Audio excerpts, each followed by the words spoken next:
Hey everybody, it's your friendly neighborhood game master Zach Hall here, coming to you with another video looking at a class from Level Up Advanced 5th Edition, a kind of system sitting on top of the 5th Edition rule set that you know and love, but slightly crunchier version brought to you by Ian Publishing. It's been around for a couple years, but especially post OGL shenanigans from Wizards of the Coast. I know a lot of people are looking to different ways to explore both brand new systems and systems that feel extremely familiar. Level Up, definitely one of them. We know of another product that is currently in play testing, Project Black Flag from Cobalt Press, that will be also backwards compatible with 5th edition, but will be brand new and not rely on any kind of OGL licensing from Wizards of the Coast, which is super exciting. We've got a video about the first piece of playtesting for Project Black Flag on the channel. Go check that out. This Level Up product is readily available now. You can buy PDFs for the core rulebook and other books and supplements from Ian Publishing. I'll have the link down in the doobie-doo of this video. Last time we looked at the Adept, which is the level up version of the Monk, and today looking at the Berserker level ups version of the Barbarian. Goal being trying to see what's different about what level up is trying to do with classes that we are really familiar with. And then we'll check out a brand new class to level up that doesn't necessarily have a 1-for-1 5e equivalent. I'm expecting, looking here at the document, got it pulled up. Just looking at the table, it looks pretty. I'm seeing all the things I'm expecting to see: rage, battle, defense. It looks like we might be getting some temp hit points based on when raging, and then we've got maneuvers and that kind of stuff that we kind of learned about in the Adept video. Maneuvers are basically combat maneuvers available to martial characters, certain classes. There's kind of a master list, almost like spells with different disciplines or traditions, similar to magic schools, and spell lists. And so those are available, different lists are available to different classes, but we might take a look at those to see if there's any that really synergize with the Berserker. But let's just dive right in and take a look at Berserker. No matter what walk of life they come from, Berserkers all shine brightest on the move. Far from lumbering brutes, the inner reserves they draw on sharpened senses and reflexes along with the cuts of their blade. I like maybe flavor that kind of runs perpendicular to, I think, the classic Barbarian. And I don't know if it's just a stereotype based on what's actually written in the core rulebook for Barbarians. I'd have to go back and look, or if it's the widespread. I think everybody enjoys playing. It's a very common archetype of the dumb jock, the muscular guy who doesn't have a necessarily high intelligence. But I also wonder if Travis Willingham's character in the first campaign of Critical Role, Grog, obviously hugely popular, and obviously hugely popular D&D product, and one that I know got a lot of people into the hobby in the first place. So I wonder if this idea of being kind of lumbering, kind of unintelligent brutes stems from that, which in reality had nothing to really do with being a barbarian at all, and just the fact that Travis rolled really low when rolling his ability scores and had a 6 or a 7 for his intelligence score. And he did a wonderful job RPing that. Berserkers don't limit themselves to classically thought environs. No matter where they are, Berserkers cut imposing figures even in repose, causing many to give them a wide berth. A wolf is still a wolf, even if it runs with the watchdogs. Interesting. I mean, I love that line. It's intense. Terrors on the battlefield, wading into the fray where they rely on their reflexes and ability to shrug off massive damage to keep them alive for another day. Let it not be said that Berserkers do not practice strategy. However, their ability to control their adversary's place in the battlefield by stunning, frightening, or just plain knocking down enemies makes them invaluable at one side and a nightmare to face. Obviously, I think part of this not only is probably Level Up's desire to give barbarians more than just bonus action rage, move into melee, attack, end turn, which I think Barbarians in 5th edition vanilla kind of fall into. But also, I think that I think level up as a system gives players more tactical options, and giving, like, obviously berserkers need to be able to take advantage of those in order to keep up with other martial classes like the adept that we've seen, assuming the fighter obviously probably getting the most maneuvers and probably getting to higher degrees of maneuvers faster, though we haven't seen that yet. I might not do a video on every class.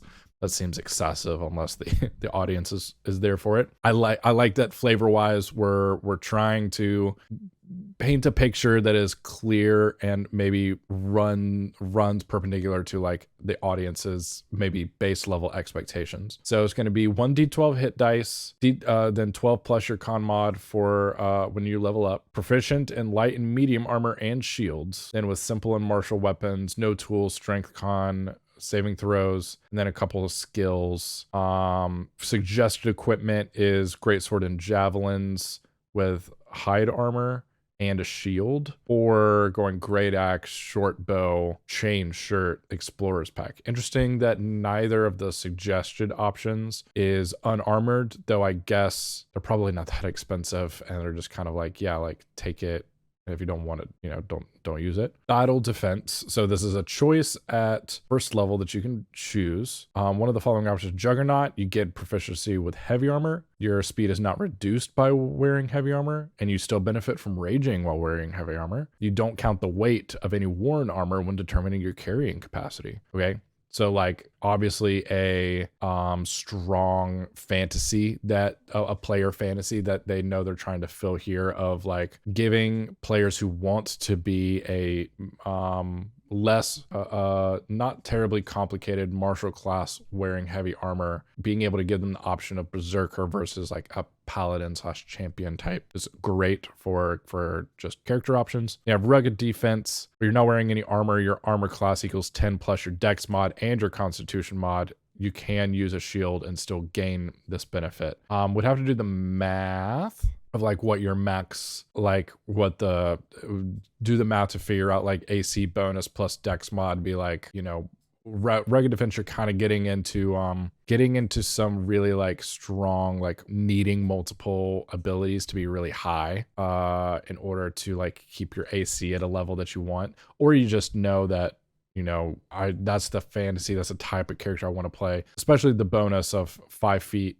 Well, I guess you get the speed increase for 5 feet while you aren't wearing heavy armor, regardless of if you're wearing any armor. So that's why it's 2 choices, and why they still suggest the suggested equipment or the sets or whatever you want to call it have armor in them, is because as long as you're not going to use heavy armor, you're going to take rugged defense, and minimum you're going to get the 5 feet in additional speed, as long as you're not wearing that heavy armor. 2 options there. Like either one are going to let you fulfill a fantasy. It's just up to you. If you're trying to min-max, you're going to have to do the math of like, you know, and it's going to be completely depend. I don't think I would suggest rugged defense if you're just doing a standard array, or like you're going to have to compromise between, are you going to hit hard and a lot, or are you going to be harder to hit?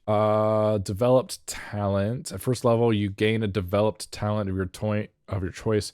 Developed talents are detailed at the end of the class description. So a class feature with options: agile sprinter, expertise die. Oh, so these are probably things that give you an expertise die on specific situations. Agile sprinter, expertise die on athletics and acrobatics checks made to climb, run, swing, flock, step. Expertise die on stealth checks made to hide amongst or blend in with a group of 5 more creatures. Mark of the wilderness, expertise die on intimidation checks. That seems like a good one. And in addition, you can always choose to use strength when rolling an intimidation or persuasion check. Mark of the wilderness seems like a really good one to take, unless that just really doesn't fit in with the type of character you're trying to play. Natural tracker, path of blustery autumns, path of lean winters, lessons of the snows. Advantage on saving throws made to resist the effects of cold weather. And some of these are going to be really situational. That check, as always, check with your GM to see what kind of campaign they're running. Mark of the Wildebeest or Wilderness just seems like a really good one to take regardless. Then rage, here we go. Bonus action to enter rage. You gain the following benefits if you aren't wearing heavy armor. Ignore that. If you're wearing heavy armor, you took Juggernaut, and you can still benefit from all this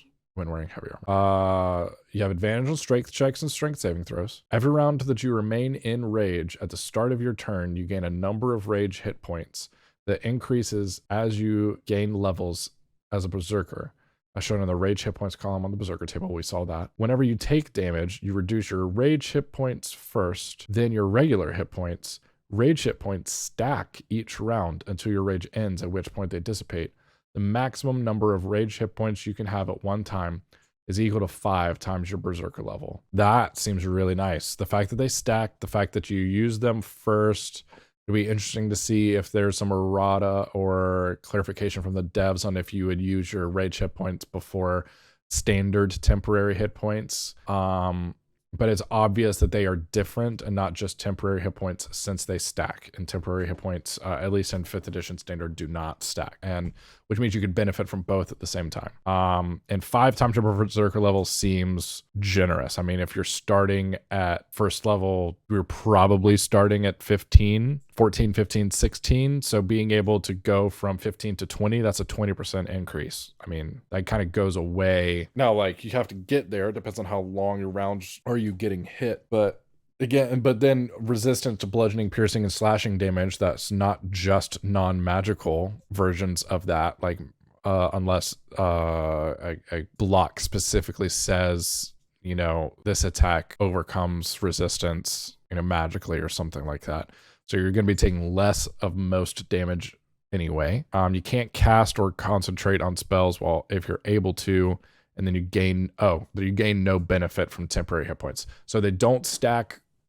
Rage hit points do not stack with temporary hit points because you do not benefit from them while raging. And you don't have to make a choice between which one goes away first because you just don't get temporary hit points. So instead of temporary hit points, you're going to want to get rage hit points at the top of each round, and they stack. So while raging, you cannot choose to use the fall back reaction, which we have not seen, but I like the fact that it exists because it gives people more options. Your rage lasts for a minute. It ends early if you're knocked unconscious. You can also end your rage on your turn as a bonus action.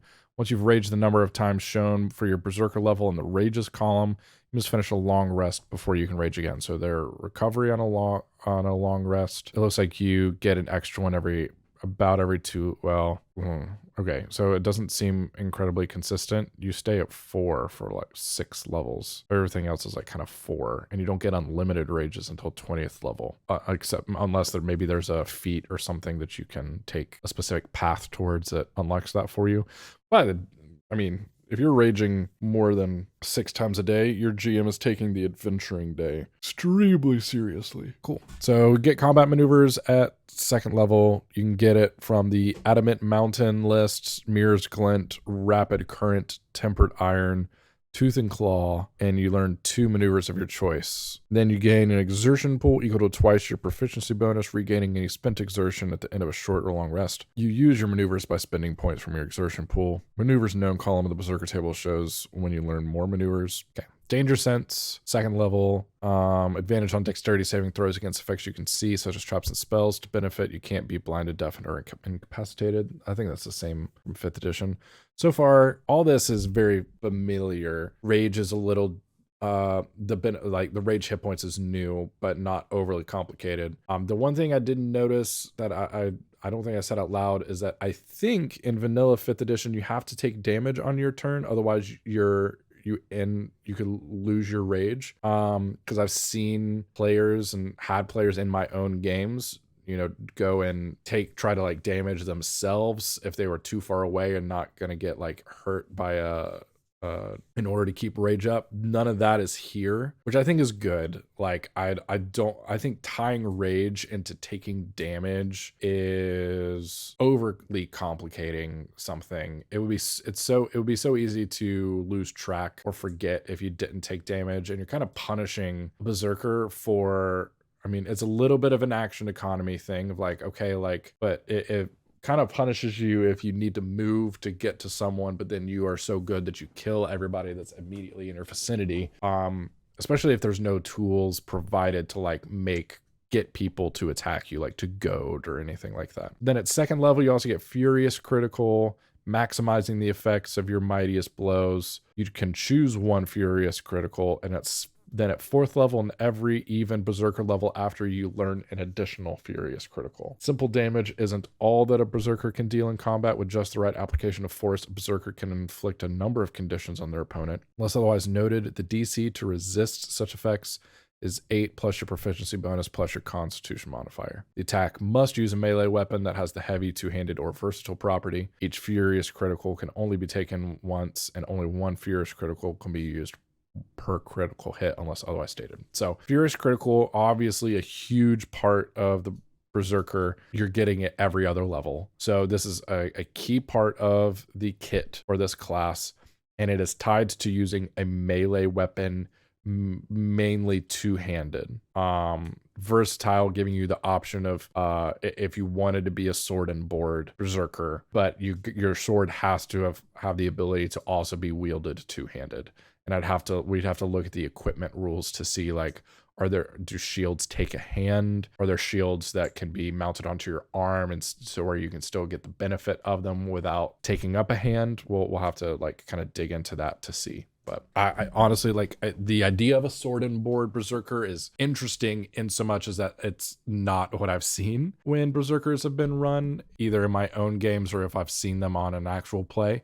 It's pretty much always been unarmored, two-handed Berserker. And I think that's probably most people's, not preference, but I think that's the fantasy most people are looking to do. Otherwise, the other version being the Juggernaut, just being fully armored with a two-handed weapon. A sword and board Berserker, like, I imagine there might be better classes if you're looking to be a sword and board wielder. Anyway, let's look at these Fierce Critical, a few of them at least. Blinding Maneuver, you fling debris into their eyes, impeding their vision. When you score a critical hit, the target is blinded for a number of rounds equal to your proficiency bonus. That's huge. Even blinded for a round is huge. Your minimum going to be blinded 2 rounds because your proficiency bonus is never lower than a 2. Deafen, disorient. When you score a critical hit, your target treats all creatures as though they have half cover, and then they just remember to describe that to you. Interesting. I mean, like, from a design standpoint, it's an interesting way of framing it, like describing it, as opposed to providing like maybe a disoriented a new condition. But maybe because I'm slowly and surely getting more used to Pathfinder 2nd edition. Their condition system is wide and varied. Some might say bloated, but I think wide and varied is probably the most accurate.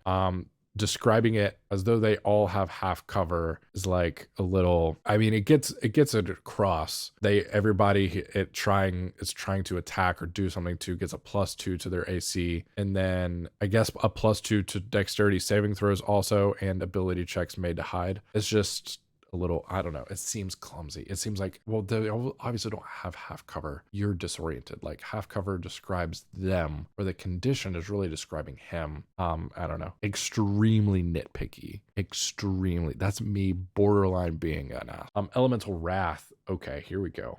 When you score a critical hit, after dealing damage, the weapon that dealt the blow is charged with acid, cold, fire, or lightning, chosen when you take this Furious Critical. Weapon now deals an additional 1d6 damage of the chosen type. Effect lasts for a number of rounds, equal to your proficiency bonus, and does not stack with successive crits. It can be taken multiple times, increasing the damage each time.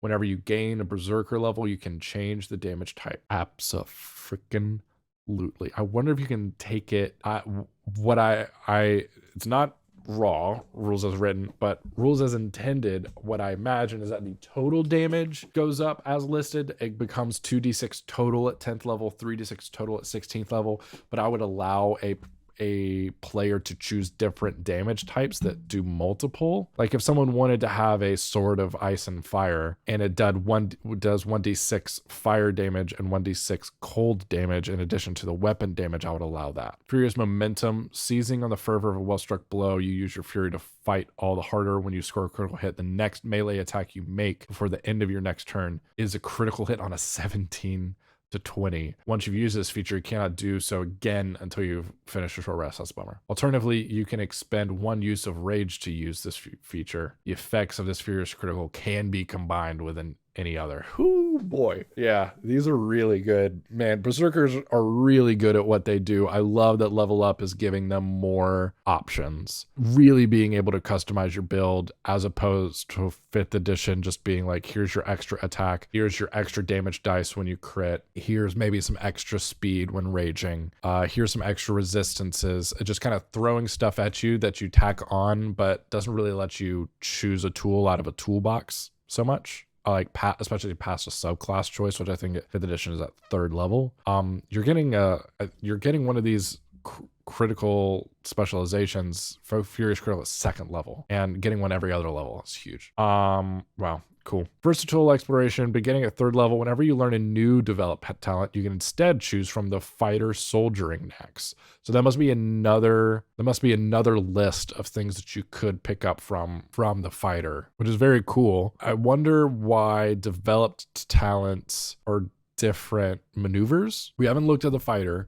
It feels like it's another list of things to pick from where maybe, but I mean, I'm sure there's a reason why they don't combine those two things, the soldiering necks versus like fighting maneuvers. I know fighting maneuvers is available to more classes. Maybe Berserker is the only other class that gets access to soldiering neck, and that's why. Warrior Born, also at 3rd level, bringing you the ways of combat have come naturally to you and bring new and unexpected lessons. You can spot aggressive body language, make an intimidation check opposed by the insight check of a creature you can see and hear within 20 feet. On a success, you subtly press the creature to act out. What exactly the creature does, back away quickly, blurt out something compromising, draw a weapon, look towards a concealed or disguised companion, protectively touch something it's carrying at the narrator's discretion. Once you have used this feature, you cannot do so again until you finish a short or long rest. Cool. I love that we're giving combat-focused, combat-centric classes like the Berserker some options, some like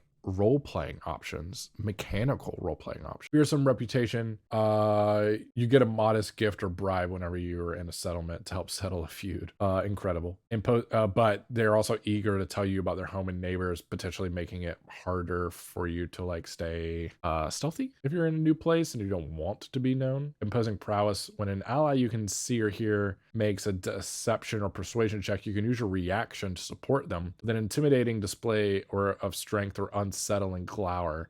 Your ally re-rolls the check, gaining an expertise die on the roll. When an ally you can see and hear makes a check, and then they have to re-roll. As a GM, I would prefer if this was worded when an ally you can see and hear fails a deception or persuasion check. Otherwise, you know what I mean? Like there seems to be a disconnect. Like mechanically, this needs the imposing prowess needs to happen after a ally declares a check, but before the narrator has asked them to roll the check, and they just gain the expertise die in addition to their d20 for the check. When an ally you can see and hear fails a deception or persuasion check, you can use your reaction to support them, and they get to re-roll. They get to re-roll the check and gain an expertise die. It's worded a little clunky, and like it leaves ambiguity. Like why? I mean, I like things to be certain, clear. I've read TTRPG core rulebooks to kind of get a sense of. I can just read something and see a gap. I'm neurodivergent. I've spent a lot of my free time reading these books. I feel like I do a pretty good job of grasping what's going on fairly quickly. And, I can just, there's a gap there that I see. Would love to, again, there might be some errata or developer's note on it. I don't know how large the community is around Level Up. I hope it's a thriving and like healthy community, because I think this is a very cool alternative for players. But yeah, it's I wonder, I'm sure that's been noted elsewhere, but I just noting imposing prowess seems like it could use a little errata to kind of clarify. Way of Wrath. For every Berserker, there is a spark of rage ready to be fanned into Inferno. The ways they use it, however, and how it came to be there can differ wildly. At 3rd level, you choose an archetype that defines the source of your rage. Berserker archetypes are defined at the end of the class description. You get features at 3rd, 6th, 10th, and 14th level. So much character customization. So much. Pathfinder level. Let's go ahead. I guess let's go down to some archetypes. Dreadnought. Unlike many of their fellows who rely on their instincts and wits to keep them from harm, Dreadnoughts have a different philosophy. Clad in the heaviest armor, these berserkers serve as mobile bulwarks, shielding their companions from harm, using their armor and the momentum it grants to fullest extent. At 3rd level, if you make a successful attack after moving at least 20 feet, you can attempt to knock that creature to the ground. Target must make a strength saving throw against your furious critical DC or fall prone, which is again 8 plus your proficiency bonus plus your constitution modifier. Or they fall prone, and then at 10th level, you can use a bonus action to attempt to knock down a creature that is within your reach that you pass during your leveling charge. Love that. Very cool. And then also at 3rd level, you gain advantage on checks made to avoid being knocked prone. Makes sense. In addition, when a creature you can see attacks a target other than you that is within 5 feet of you, you can use your reaction to impose disadvantage on the attack. Attack roll if you are wearing heavy armor. So if you picked Juggernaut as your defense, and you're wearing heavy armor by the time that you get to 3rd level, it's kind of expensive, but I do think that there are probably ways of getting it at level 1. And your narrator, your GM should be giving it to you or giving you making it available to you by the time you hit level 3, if that was a character choice that you made. You're going to pick Dreadnought, and it's going to fulfill that like fantasy so well. So cool. Love it. I'm just going to read 3rd level stuff. I'm sure let's look at I don't want to miss anything because stuff is so cool, but I don't want to make these videos super long. Ever onwards, you ignore difficult terrain and you get advantage on saving throws made to resist being charmed or frightened. Which I think some of that stuff, some of the stuff is stuff we've seen before in 5th edition Barbarians. Putting it behind archetypes, which is like the subclass, is cool. Like you're picking your paths. Like what do you want to focus on? I like it a lot. Terrifying Inevitability is a 10-foot aura. And basically with a bonus action, you can force someone to make a wisdom saving throw or be frightened of you. Character resists is immune to your effect for 24 hours. Cool. 14th level, the last feature from your archetype. 14th level, you master your armor to where you can turn a foe's momentum back upon them while you're wearing heavy armor, and a creature within 5 feet of you misses you with a weapon attack. Use your reaction to turn the miss into a hit. You only take half damage from the attack, and your attacker takes an equal amount of damage. So basically, if they miss you, you can make them hit you. You take half damage, but you also they get hit too. So it's like you're opting into a hit, knowing that half damage from all attacks, I'm assuming that stacks with the resistance to bludgeoning, piercing, slashing. So you could end up taking quarter damage, though whatever you end up cutting it by, the attacker's taking the same amount that you end up taking, not what they initially dished out. Interesting. Feel like that isn't as I know it's a 14th level. That's not as big a deal as 18th, 19th, 20th level tent pole thing that people really get excited by. But at the same time, Dreadnought seems very front heavy, where most of the stuff you're excited about is giving to you early. Rebounding Blow doesn't seem to me that crazy. Unless you're fighting a group of mooks, where it's I don't care how much damage I hit because my HP is so much higher than what they're able to dish out. The rebounding damage could be enough to knock them out and take them out, and I'm out of attacks or whatever. Make the difference between an ally getting hit and me getting hit. But the attack has to miss you with a weapon attack, not a spell or anything like that. So it seems pretty situational and limited to when you would want to do that. But cool. It's so front loaded Dreadnought that I'm not bummed that the 14th level isn't this massively OP thing. So Rager, less a commentary on how primitive or base their techniques are. These berserkers instead personify the essentials of the trade, dealing death and coming back from the brink of it themselves. This is going to be the really hard to kill because of hit points, or coming back from hit 0. Starting at 3rd level, when you are reduced to 0 hit points or less, you can immediately make a death saving throw instead of waiting for your next turn, and at the end of initiative, if we're using the same rules as 5th edition. On success, you instead gain a number of hit points equal to your constitution modifier and don't lose the benefits of your rage. Once you use this feature, you can't use it again.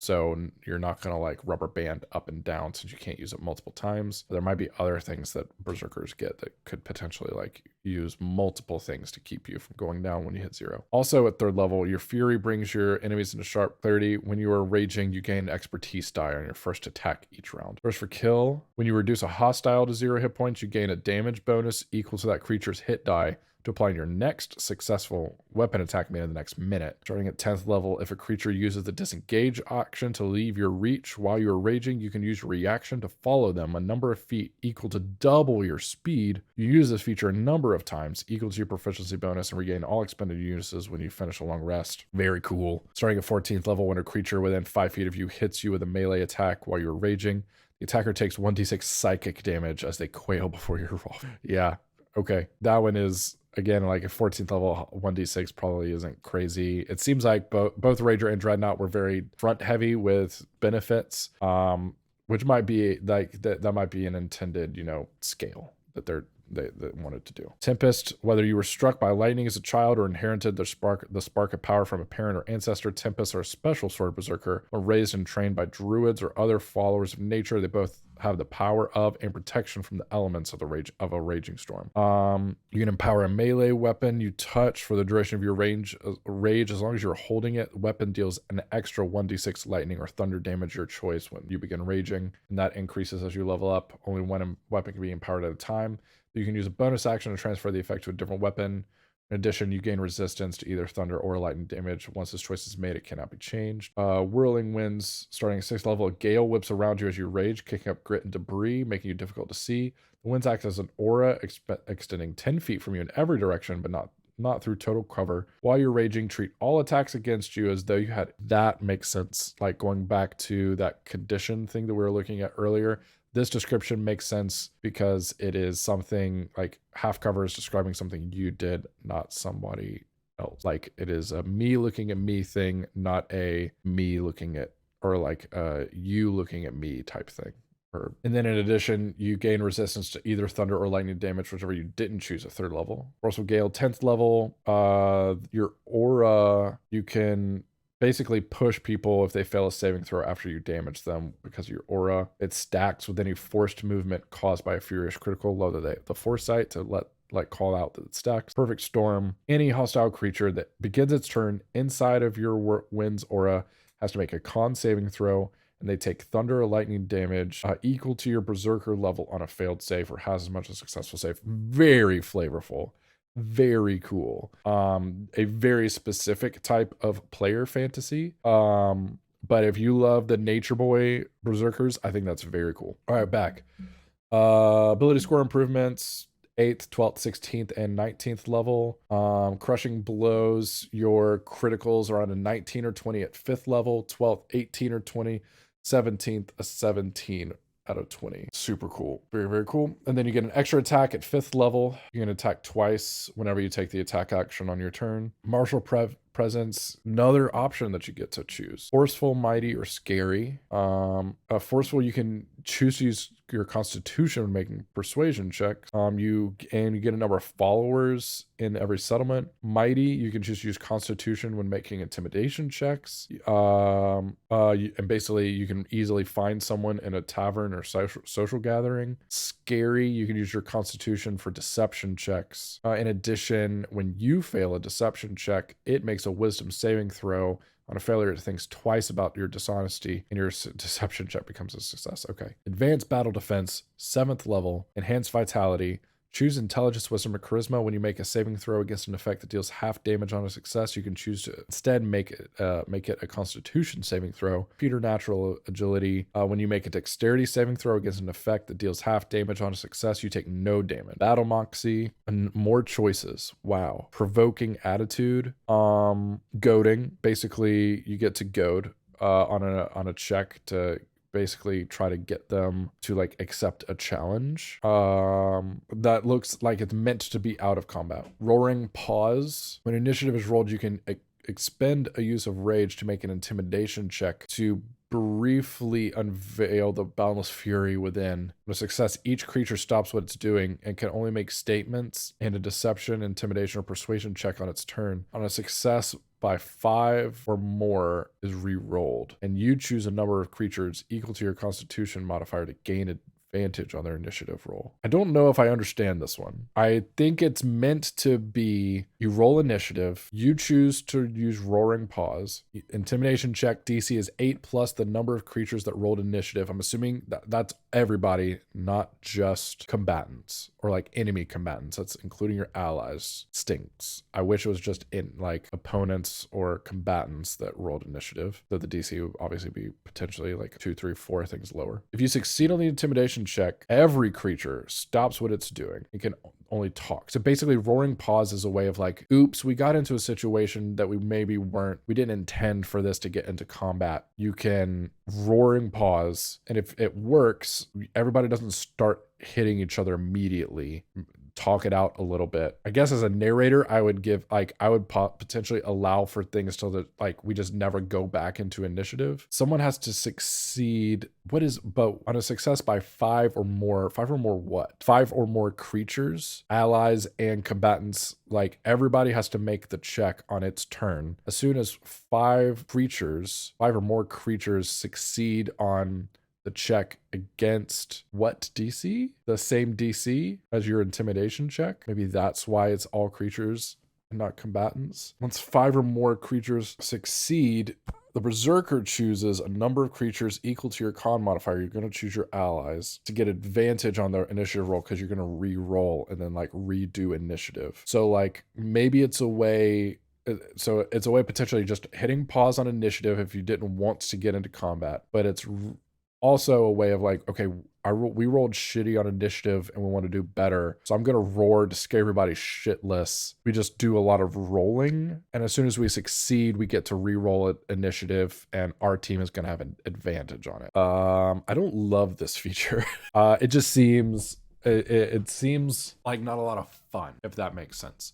Like if we skipped the deception, intimidation, persuasion checks, and it was just like, I want to be able to redo initiative. So after initiative is rolled the first time, I'm going to choose to use a rage, make my intimidation check. If I succeed, we just re-roll initiative and the people I want to have advantage has advantage on it. That's probably how I'll play it out. I would skip the like everybody has to make a check on its turn unless the role playing and the talking was the reason why I did the Roaring Paw. I'll probably give an option. I don't love that feature. Takes one to know one. You know another warrior when you see one. When you see a creature, you know if it's proficient with more than simple weapons or has access to combat maneuvers. This seems not incredibly important. They're missing a period here at the end of the sentence. A little pet peeve. Provoking attitude seems really cool. Not incredibly powerful because it's meant to be used out of combat. Roaring Paws seems a little convoluted and more complicated than it needs to be. Takes one to know one is fine. I don't see this coming up a lot for 9th levels, but you just had your like second ability score improvement the previous class. You also got a new, what's it called? You got a new critical thing at 8th level. I appreciate that they don't want any dead levels. That's much appreciated. School of the Open Road, 11th, more options. Man, we're coming up on 50 minutes on this video. Constitution for insight checks, and you gain an expertise die when trying to detect a falsehood. Storyteller, Constitution making history checks, trial and error, considerable amount. You can choose to use Constitution when making nature checks. I don't know if maybe this is just Berserker. So much of the options available is just basically giving Berserkers a way of using Constitution for a lot of checks. I feel like this would be you're going to end up with a lot of bookkeeping. Like you'd have to have a list, like a running list of things like, okay, here are things that I can roll Constitution on. Like it would be a whole sheet. Like if this got super useful and cool stuff when automated by like a VTT, like Foundry or Roll20. But we're getting to the point where like, yeah, like not everyone's gonna have access to these because most of them are a choice. They're usually for flavor. They're going to be almost always out of combat and extremely situational. It's just a way of like adding to your character. And I'm not complaining about a lot of choices. We're just getting to a point of a lot of bookkeeping for a Berserker class, which might not be everybody's cup of tea. Notable reputation, armed assistants. You get followers with mercenary followers. Noble curiosity, get you into like seeing nobles and that kind of thing.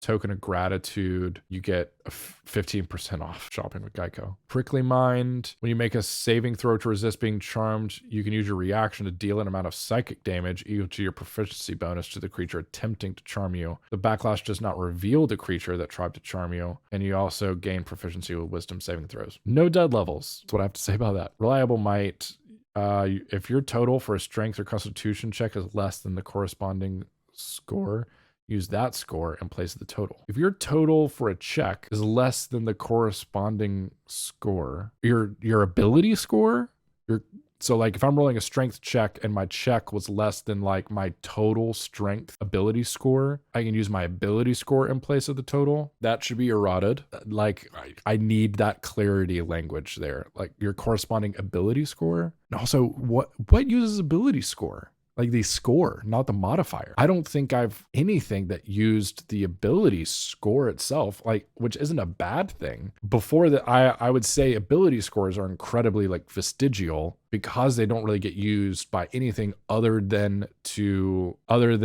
like equal and like decide what your modifier is going to be, which is strange. And it does, like, I'm assuming corresponding ability score. But that reliable might needs some massaging of tech wordage. 20th level, Paragon of Rage. Your strength and constitution scores increase by 4, and your maximum for those scores is now 24. In addition, your size increases by 1 category in all dimensions, and your weight increases 8-fold. You gain twice as many rage hit points as normal. Creatures have disadvantage on saving throws made to resist your basic combat maneuvers. You deal double damage to objects. Your horizontal jump distance increases by 40 feet, and your vertical jump by 20 feet, and you gain a 1d8 expertise die on strength and constitution ability checks and saving throws. Holy shit, what a 20th level keystone ability. Insane. Wild. I mean, it's fantastic and fantastic. You know what I mean? And like all that language. It's fantastic and just fantastical. Like the fact that you rage and gain size from medium to large is crazy. It does not fulfill a player fantasy of mine of like growing in size. Like that's I kind of liked that up until now the Berserker had a 0 magic. Well, I guess that's not true. Like, I mean, you could pick like elemental stuff that incorporated magic, but if you didn't want that, you could not opt into that option. So like the idea of like growing in all dimensions, your size doubles in all dimensions and you gain weight, like Paragon of Rage makes you magical. Though I did just notice that none of the features in Berserker automatically made your damage magical. They're assuming you're going to have a magical weapon, which like of course you are. But for the purposes of like overcoming resistance and stuff, I'm kind of, with all the things, I'm surprised that wasn't something that was just like, I guess I appreciate that it wasn't just handed out willy-nilly. They're going to make you get a magical weapon, but of course you have a magical weapon. You know what I mean? Okay, that's it for the Berserker. A very cool class, a really cool class. I really liked the Berserker. I love what they've added to it. I think they've succeeded on the stated design goals of making it a very tactical class, not just a thoughtless, brain dead, hard to kill, lots of damage character. And obviously we didn't really get into a lot of what makes a berserker, like of how it's going to feel in combat, because we didn't look at things like the maneuvers. Like we didn't go over like plan out a build. So like obviously like the maneuvers are a huge part of what makes a martial character and adds a ton. But holy cow, like it's crazy to think of all the things a berserker could do in combat. And then there's even more stuff with maneuvers and using exertion. Crazy. I'm really enjoying the thoughtful character options that Ian Publishing is putting into Level Up. It feels way more impactful, and like a player gets to choose a lot more than vanilla 5th edition. I don't think it's still at the like the feat system that Pathfinder Second Edition uses, which is like my other kind of like key comparison for people looking for crunchier options in vanilla 5th edition. But if you want a medium point, like if you don't want to go all the way to the level that Pathfinder Second Edition has, I'm starting to feel like Level Up is a very good alternative that gets you crunch, but not so much crunch.